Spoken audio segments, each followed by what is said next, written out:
Thank you very much for the invitation. I'm glad to be involved.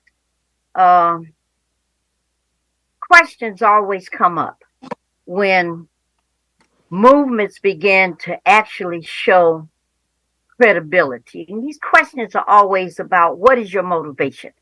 Questions come up to say, what is your authority to carry forward on whatever the activity is? And I wanted to address that issue because this is Labor Day weekend.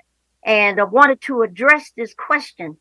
Is there an intersection between the labor movement and the Freedom Church of the Poor?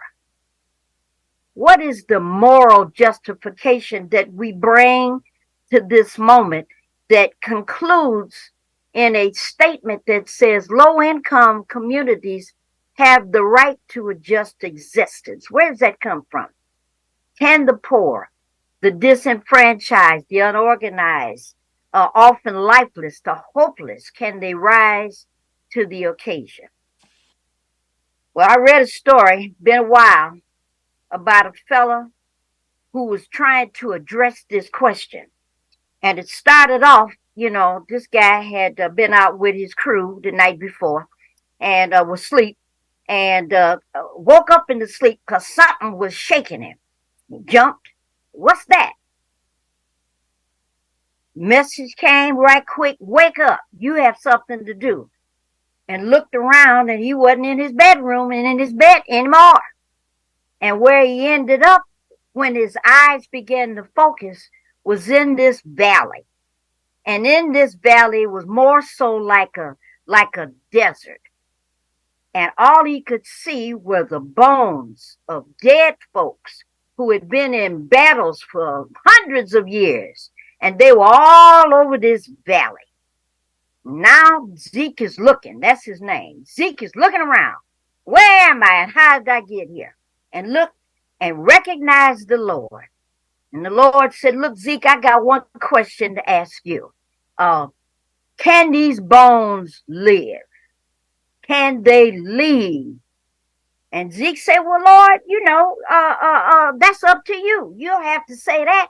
And the Lord said, look, I'm not trying to hear that. I'm going to ask you again. Can these bones live?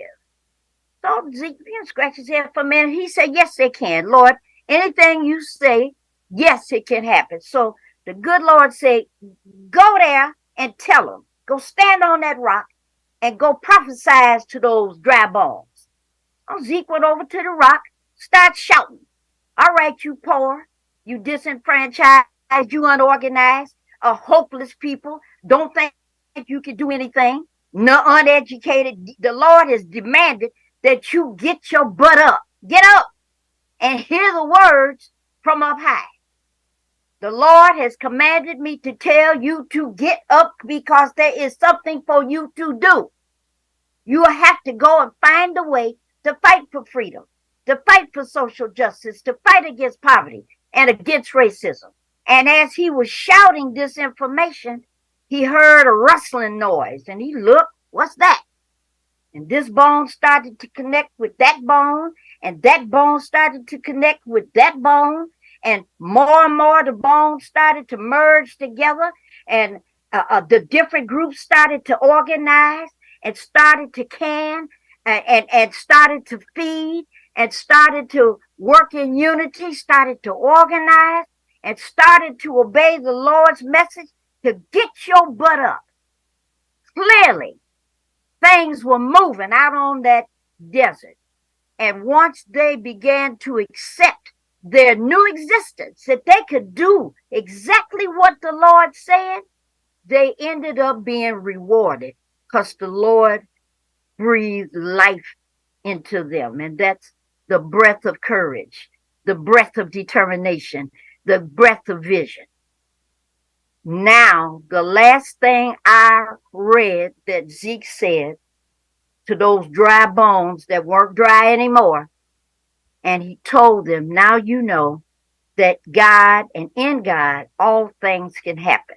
So the bones that now have muscle and blood and eyeballs and hair and all that stood up and raised their fist in air and said, right on.